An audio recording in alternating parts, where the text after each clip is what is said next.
Okay, cool. So we are live. Amen. Thanks for There we joining go. and welcome everyone. Um, Good evening or good morning wherever you are.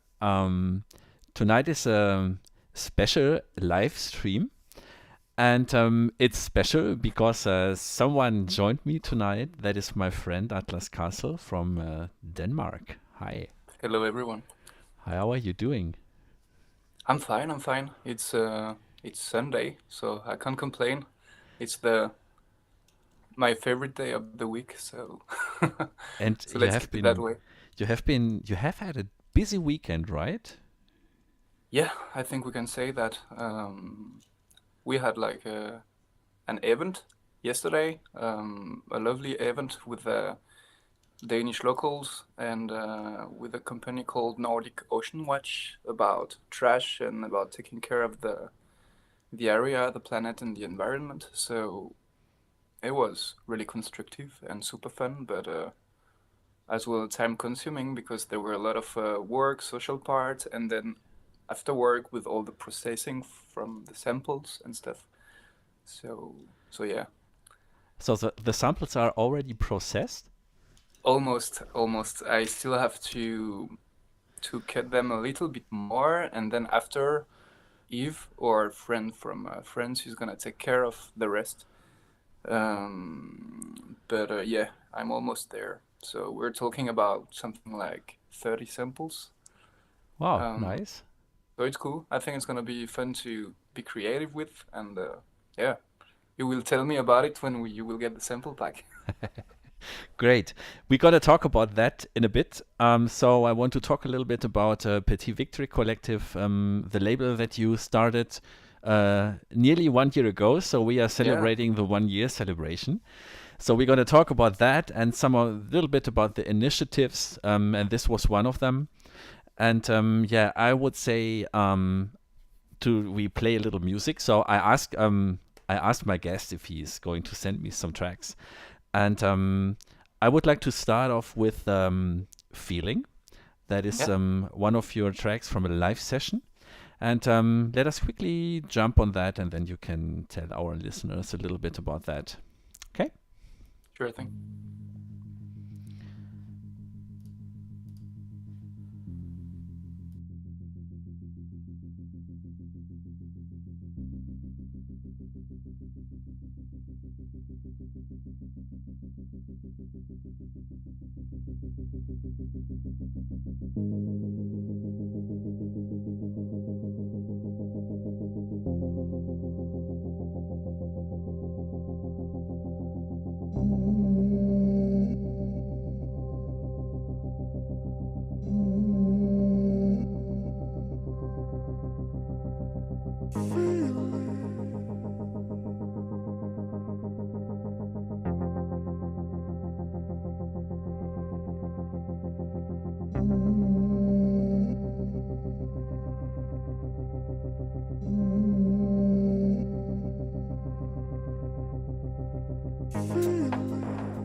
Hey, cool, great. Welcome back, guys. Thanks for joining, and also for the guys who just dropped in our chat. It's Curtis and also Mike. Hi. This was a track from Atlas Castle, Feeling. It was from one of his live sessions, and we just had a little talk about producing music in a live way or something. And I think we don't want you to hear what he talked about. So what was it? What was this track for? Was it? We just said that it was for an exhibition, for an art Yeah, exhibition. exactly. Is that one of your goals, or is that one of your targets to make these live performances combined with arts, or is it part of your process? I think so, and I'm still defining it, so it's still new and I'm still not there yet. But I really want it to be part of my creative process, especially when it comes to electronic music, just because, I don't know, I just like the fact that it can become a really good track or you can really fuck it up from the start. I don't know, but I find this exciting. And then if I can make it through and enjoy the whole progression and the rendering of the track, then I would be happy to listen to it again and thinking, okay, I did it and it went well, and that's my performance in a way. So yeah, I think That's so. nice. I've seen that on your YouTube channel. I thought that was pretty nice. To combine music with arts is always like something very nice, so that other forms of arts like paintings or performances, whatever, that matches. So pretty nice. I wanted to talk a little bit about one other project of yours, Yeah. and that is your label, Petit Victory Collective. Yes. And happy birthday! So it's tomorrow.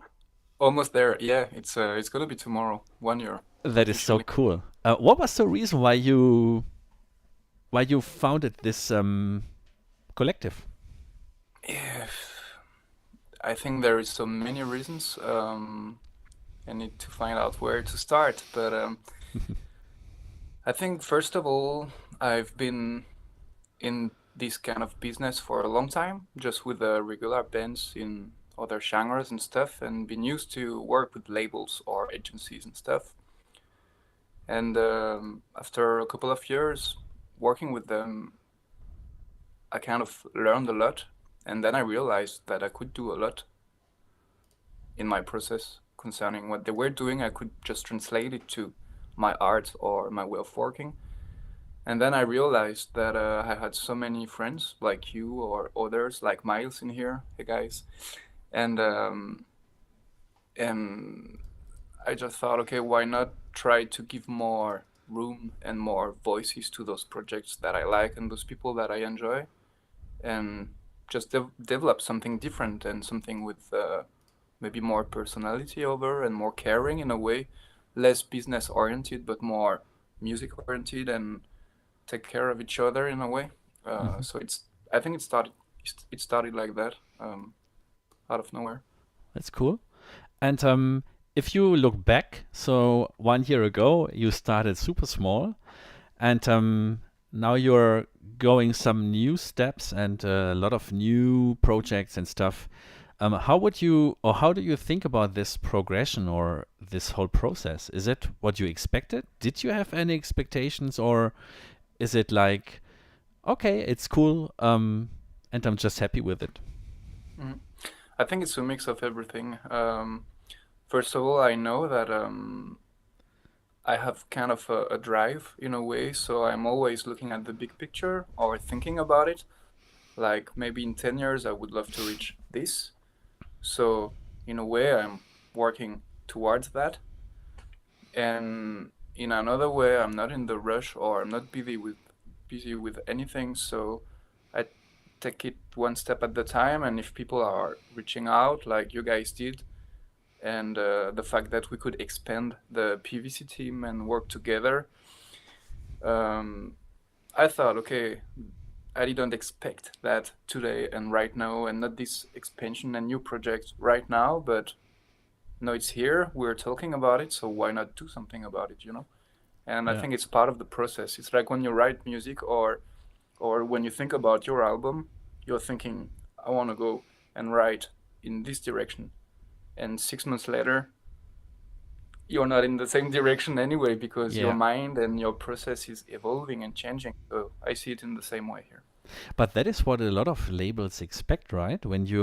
They want you to deliver one and the same style of music over and over again because they think you're in this genre. So yeah, I really like this approach. It's really cool. And we just we released a new website. I just showed it, so I have this super cool feature to show my screen here. So you guys should see that. There's a new website, and this website is fully packed with features, and you can buy the music. So from the artists, I think there's a release most likely every week. Is that correct? Yeah, almost. It depends really of the artist actually. But the guys are really productive and always coming around like, hey, I got a release ready. Should we do something about it? And if I like the music, so yeah, here we go. So so yeah, there's a lot of releases aligned and there's a lot to look forward to already up to December. Oh yeah. So hold on, guys. And also, guys, if you want to or if you want to get to know this, it's petivictorycollective.com, and you can also get an impression about the initiatives because I think this is something that sets Petit Victory Collective also apart from other labels.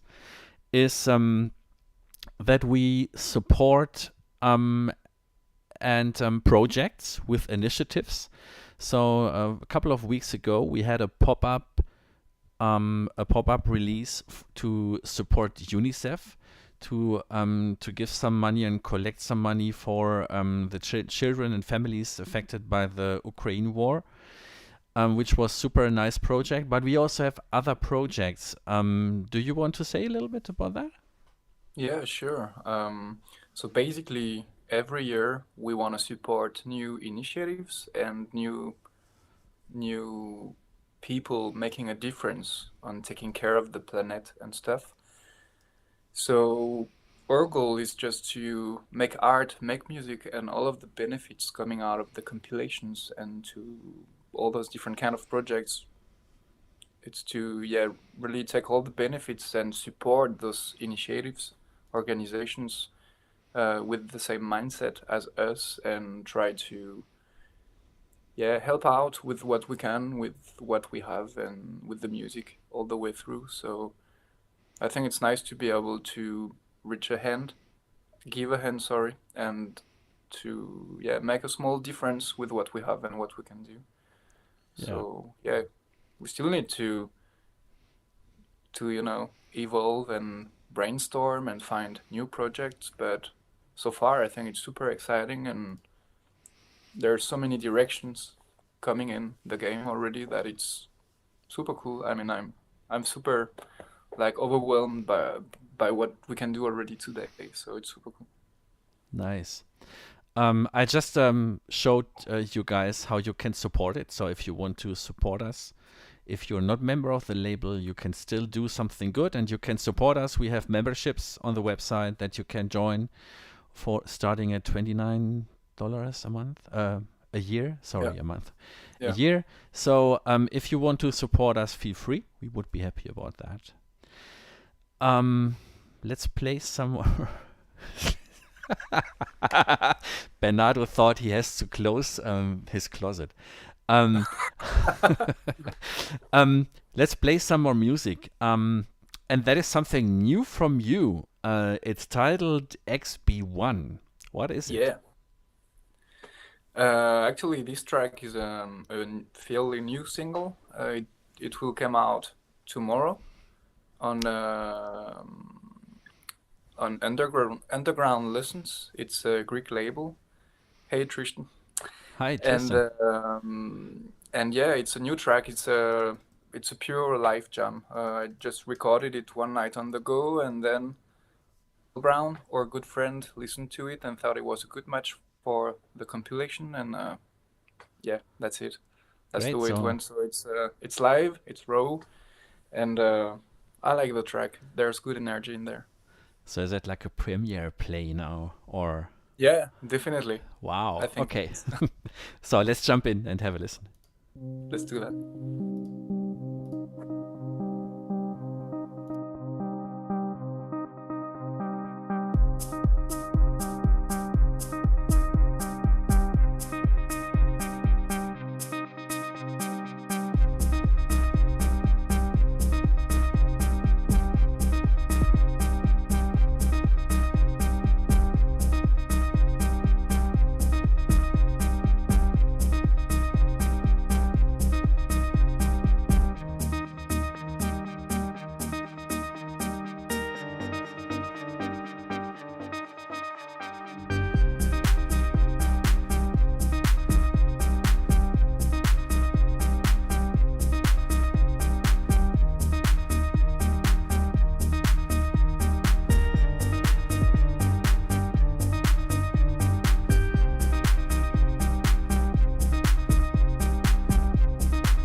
So, there we are again. Nice track. Congratulations to the upcoming release. That's tomorrow. That's a Cheers, buddy. very nice track. We were just talking about gear while you couldn't hear us, guys. And there were new guys in the chat, by the way. Schreiber, and Ambient Cloud, and Dieter, and Tristan. Thanks for joining. If you have questions, leave them in the chat boxes. We were just talking about gear and stuff, and I'm super curious. What gear did you use for this track? Is it Digitakt only? Almost. So here I used the Digitact and the circuit tracks together. So basically, the circuit is taking care of the bass and the lead, and then I take care of the percussions, kick and snare, and the vocal samples on the Digitact. That is And cool. yeah, that's the main workflow, and Easy. that's the way I've created it. And I have one really interesting question. I think we all want to know this. Also, Tell me. this track features the vocals, the pitch down vocals. I think this really is some signature thing of yours. Where did you get them? Is it your voice, or do you just choose random stuff from Splice and pitch it down, or how do you do that? Actually, I'm mainly working with samples from a good friend of us that we had back then in Netvio, and once he sent us like a whole bunch of samples, and then I stepped on those vocal samples, and I think there were like, I don't know, 50 different samples, and it's actually always the same samples that I just pitch up and down and that I just cut everywhere, and so far I'm trying to get rid of them to Really? stop overusing them because Oh, I really like overuse them. I really like those samples, but yeah, in a way I would like to try to get away from them, but I can't. Every time I'm like, okay, I think there's something missing in this track, and then I open the file with the vocals and start to mess around, and I end up using vocals again. So it's your so yeah. signature? Yeah. That's interesting, because sometimes I thought, let's try to work with some chopped vocals like you do, but I can't. It's like I have a software or have a plugin for Ableton. I think that's called Exhale, and they say it's a vocal synthesizer engine or something. Don't know if Okay. you guys heard about that. And you can load up some predefined samples, and then you can create like chop little things. And each time I want to do something, okay, and then I'm inspired by something, and then I'm like, okay, let's do this, and then I create a loop or whatever. But I always, after a while, I delete it. It's like I can't do that. And I also think there is a question from Tristan, and that was exactly the question I was just asking. He said a little question for Atlas. Most of the tracks I hear feature vocals. Why is that? But that's a little different thing. This is why I was Yeah. asking how you do that. But why is it? Yeah, why? I think it's like, I think voices and vocals can give a very warm and organic touch to a sound. So I think it's also because I'm coming from the band life, which means that I've been playing in many bands, and all the weight of the music was always on the lead singer. So for me, when I write music, if there is only one bass, one kick, and some elements, in my brain, it's difficult if I don't have kind of a lead singer taking over just to carry the song. Mm-hmm. So for me, it's a huge challenge to let them go and to try to become more minimalist and to say, okay, no vocals, just the bass, just the kick, just as minimal as I can, just because yeah, I don't know. I think I'm too, like, how you call that, like formatted in my brain because of all those years playing with the lead singer, taking care of carrying Mm-hmm. the show and the music. So I need to unlearn that and get away from that, but it's a long process. So It's I coming. can It's coming, imagine. I promise. But I'm still working on that. There was a nice interview.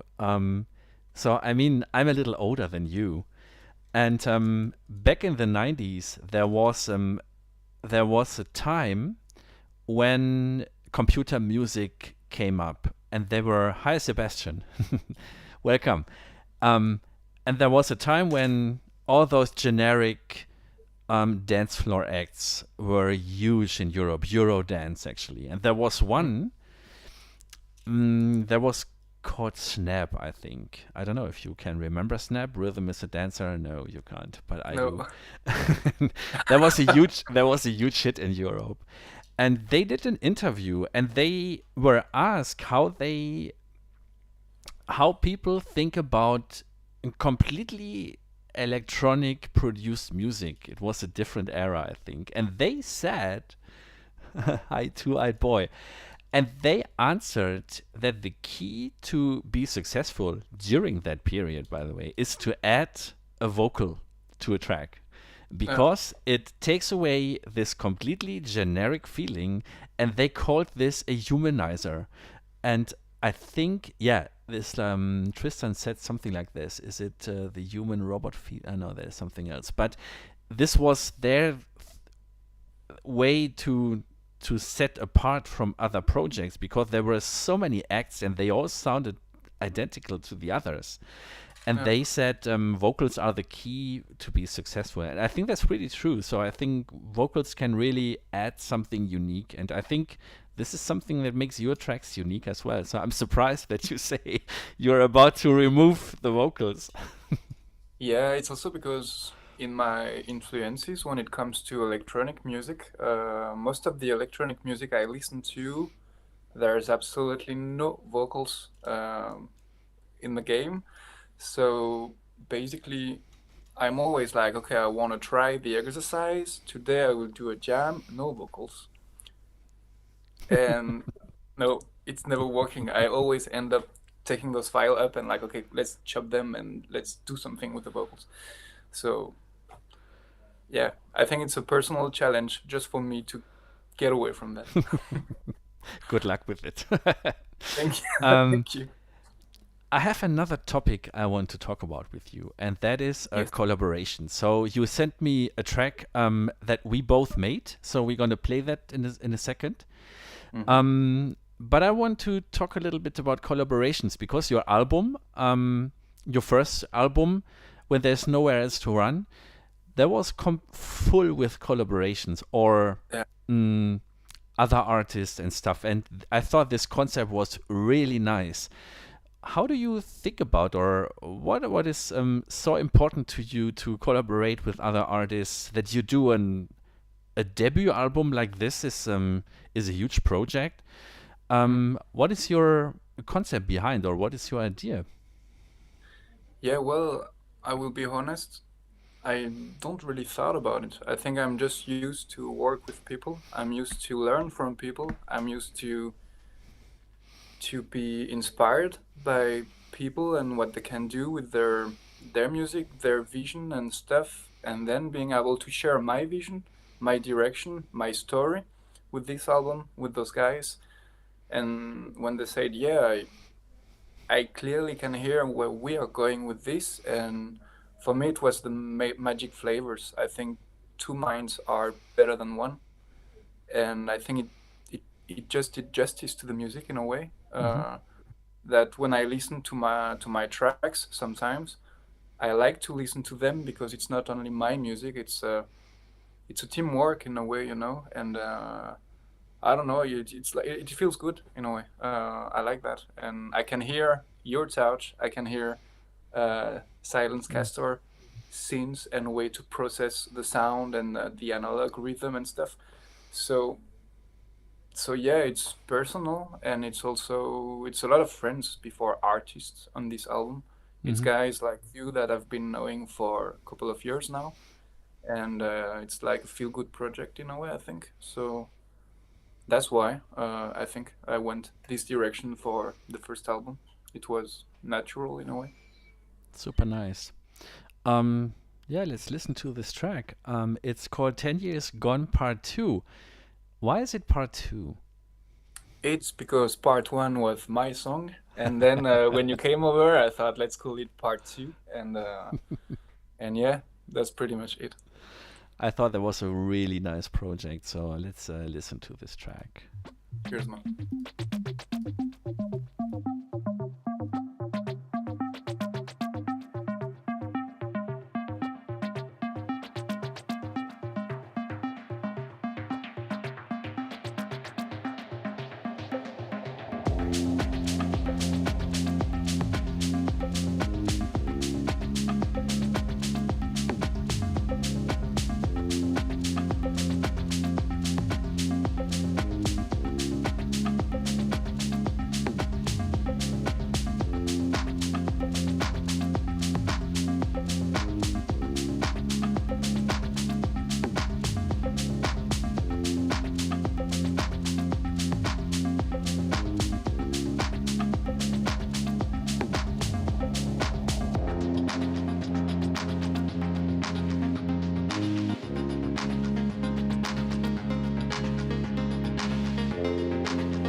Yeah, I unmuted us, guys, because we want you to enjoy the music. So yeah, we are back. Yeah, that was a collaboration we did. So actually, we did a lot of music together already. So last year started with Garagen, Yeah. um, because we wanted to have like a live event in Copenhagen in um, a venue that was called Garagen. Yeah. But as we all know, it never happened due to this coronavirus.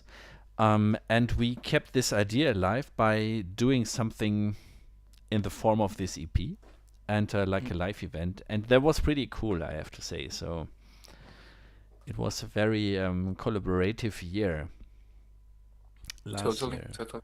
Last year. There was a question from Marcus, by the way. He wanted to know, let me scroll up. He was asking, did you directly sample into Digitakt or did you work with Ableton? So yeah, basically to answer that, I do all my processing with the Digitakt. So all my files are getting into the machine and I do samples, chopped, and all the tweaking, mixing and stuff from the box. And I only use Ableton to record the output from the Digitakt. So it's all in the box in a way. I think there was a discussion on the group. So if you don't know this, guys, on Petit Victory Collective, we also have a Discord group where we talk about music production and stuff. And there was a discussion about mixing and mastering, I think. And there were people asking, how do you mix or how do you manage mixing and stuff? And I have to say, I do all of my mixing. I have no mixing phase in my whole process because I do that right away, maybe by choosing the audio material in a way, or so this is something I do on the machines as well. This is something that doesn't affect me. I only record it too. How do you do that? How do you mix your stuff? I think I have the exact same process.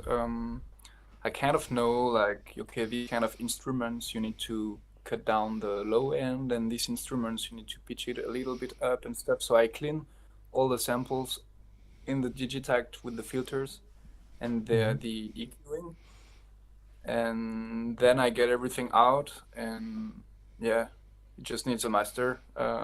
So of course it's not like straight out of the book like you would do with a real sound engineer in a DAW or stuff, but so far I like the way it sounds, and I'm fine with that. So yeah, I think since I'm going for the live experience more with the music than the really well produced feeling, for now it's fine. Yeah, it's like there's also a lot of people asking about mastering, right? So on my YouTube videos, a lot of people leave comments like, was it processed or what is your mastering process and stuff? What is yours? I think you don't master yourself, right? Or do you?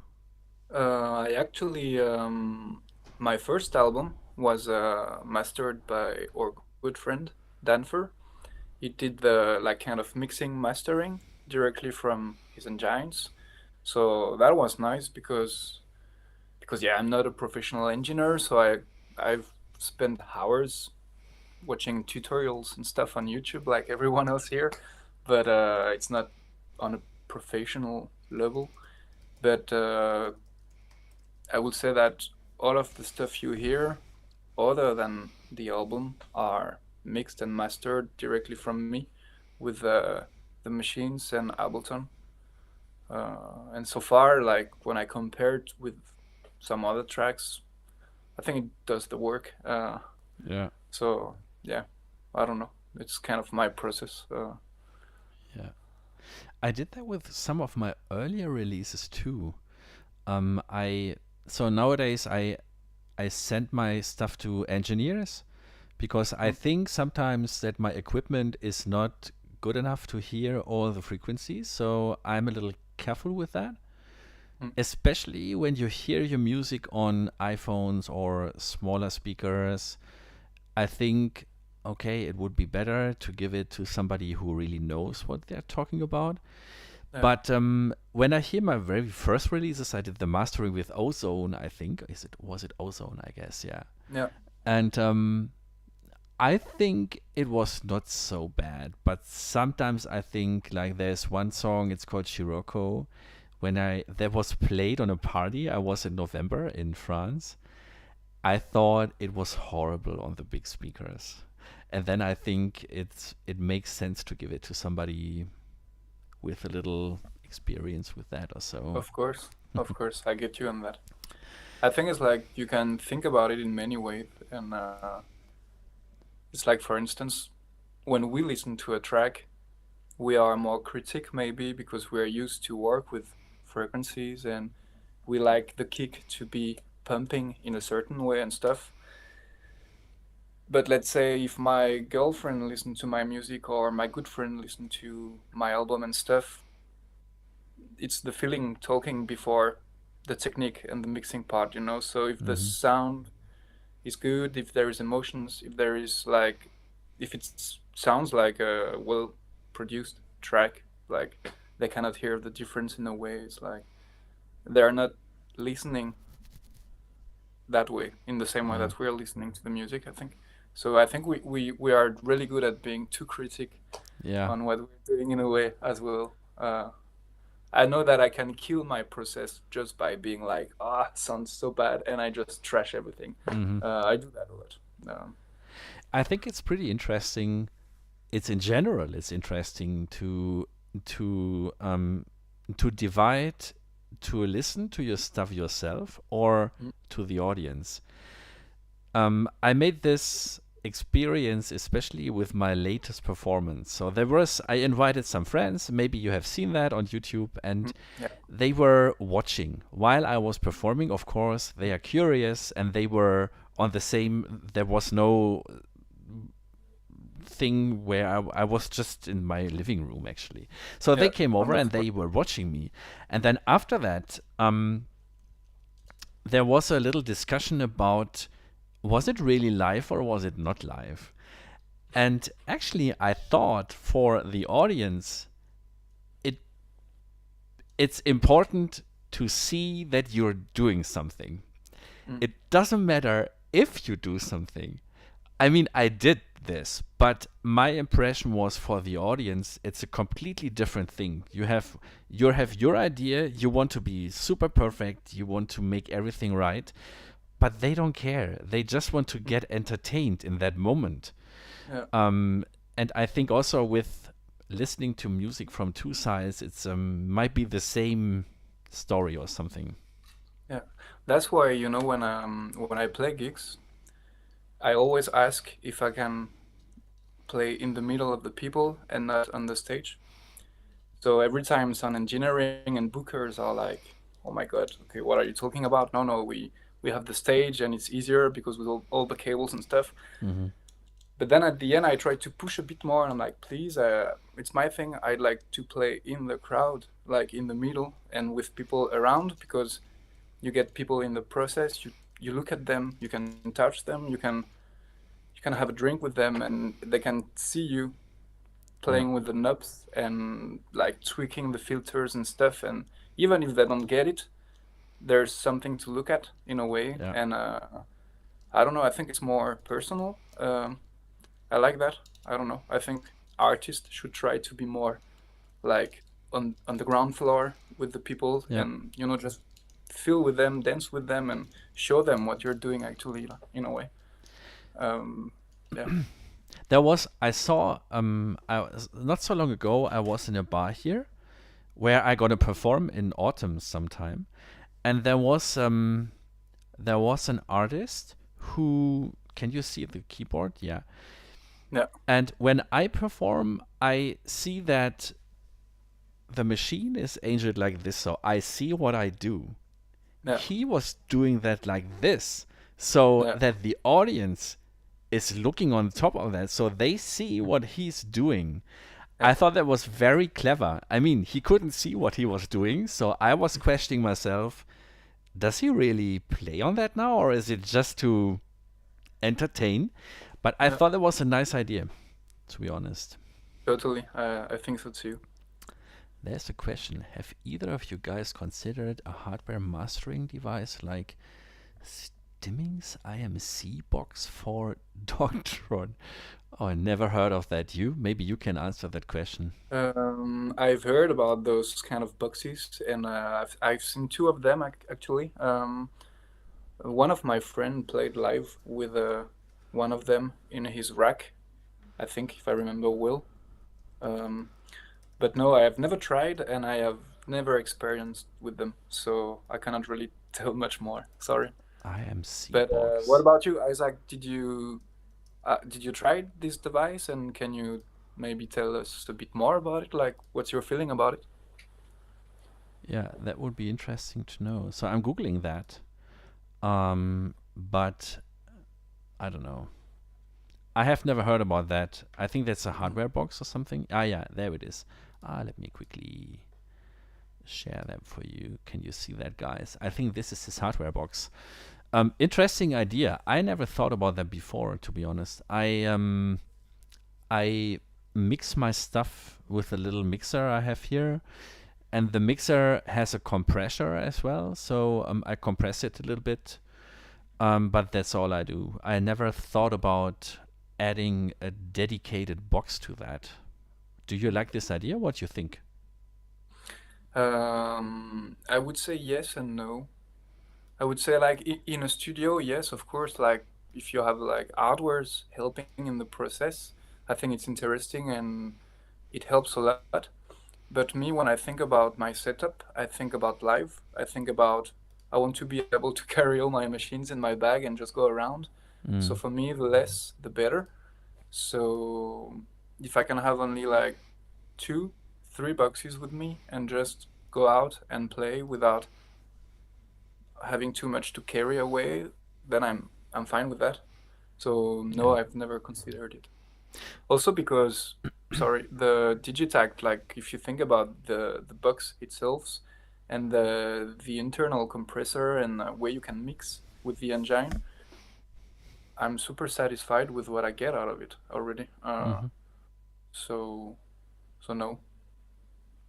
I was thinking about a limiter when you go somewhere and you play live somewhere, especially with the Digitact. So I like to mess around with the feedback settings of the delay and reverb, and it pretty often happens that it's getting too much, and then I think a limiter would be reducing the risk of damaging something, because it happened to me a couple of times.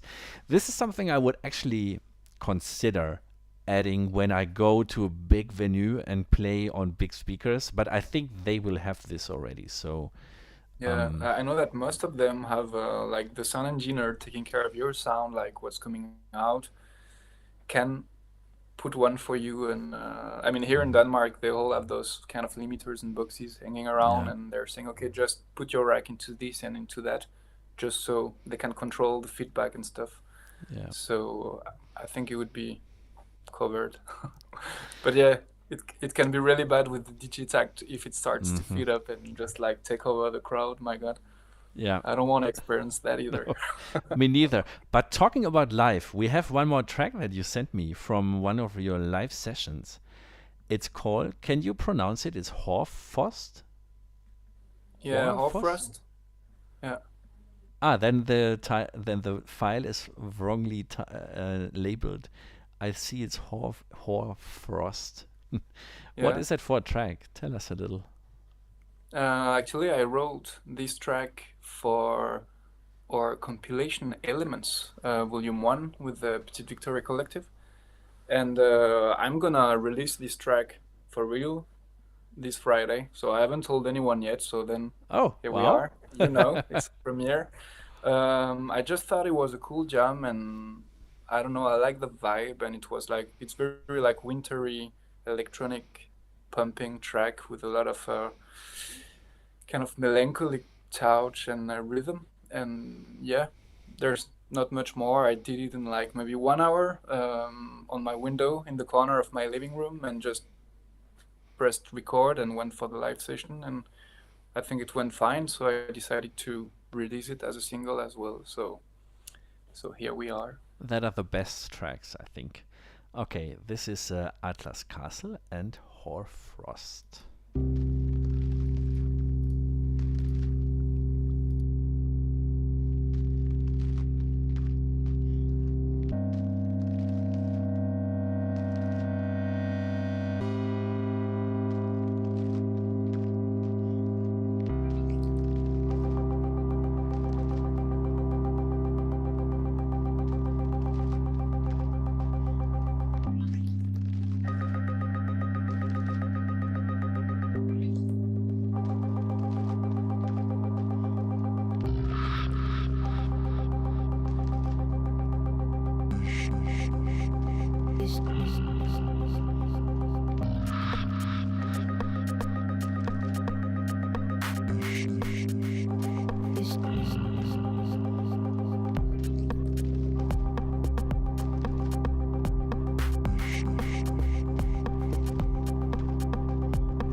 So it's a shortcut, but it's super smart and it's easy to work with.